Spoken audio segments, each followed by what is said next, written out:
से चले गए और फिर वनवास के काल को पूरा करके वापस आए, उस बीच में केवट नाव रखता कैसे था?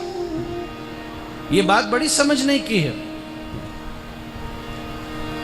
उसने नाव को वैसे नहीं रखा जैसे पहले था।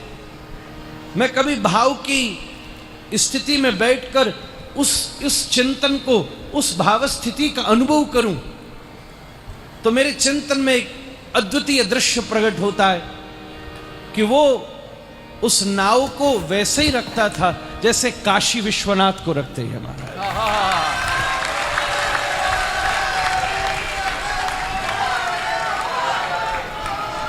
वैसे ही रखता था। रोज अपनी सीधी सादी अनुभूति से छोटी सी अगरबत्ती जलाकर, जहां राम जी बैठे, जानकी जी बैठी, लखनलाल जी बैठे, जो उनके बैठने की भाव स्मृति थी, उस समय यत्किंचित राम साक्षात सूर्यवंशी है, तो देह का जो परम प्रभाव और ताप है, उससे जो एक हल्की सी रेखा सी बन गई थी उस नाव के पाटे के ऊपर, वहीं पर अनुभव करता राम जी की वो तपस्वियों की श्री अद्वितीय दिव्य वेश को बैठा बैठा बड़े भाव से रोज अगरबत्ती करके उसका निरांजन कर देता था। जिसने एक बार चरण धो के जल पी लिया हो तो ये नशा भी जल्दी उतरने वाला है नहीं भगवान।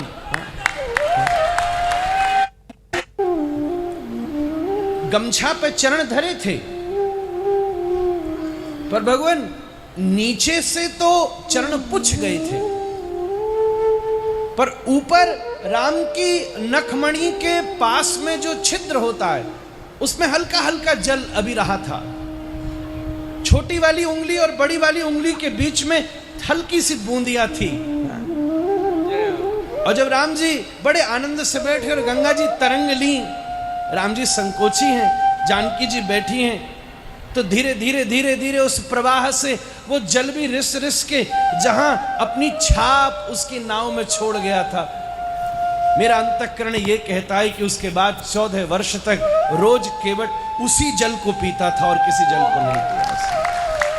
रोज उसे पखारता था, रोज पुष्पार्पण करता था, रोज वन से ला करके सुंदर भोग बनाता थी, उसकी गृहिणी भोग बनाती थी, और नौका के पास धर के राम की भाव स्मृति को प्रकट करके उसके सामने भोग को धर के मुद्रा बना के तुलसी डाल के राम राम राम मन में 3 बार मंत्रोच्चार करके उस नौका में विद्यमान अपने स्मृति के अभिज्ञान की प्रतिमूर्ति को राघवेंद्र सरकार को भोग लगा देता था। और रोज कुछ गंगा जी को दे देता था, तेरी कृपा से मुझे मिला, कुछ खुद पा लेता था। अगर चरण 4 बार धोए तो भोग भी 4 बार बनवा सकता है। यही उसकी उपासना है, यही उसकी प्रतीक्षा है। सही बात तो यह है, राम का प्रेम प्रतीक्षा देता है। हम इंतजार तो कर रहे हैं पर हमको इंतजार करना नहीं आता।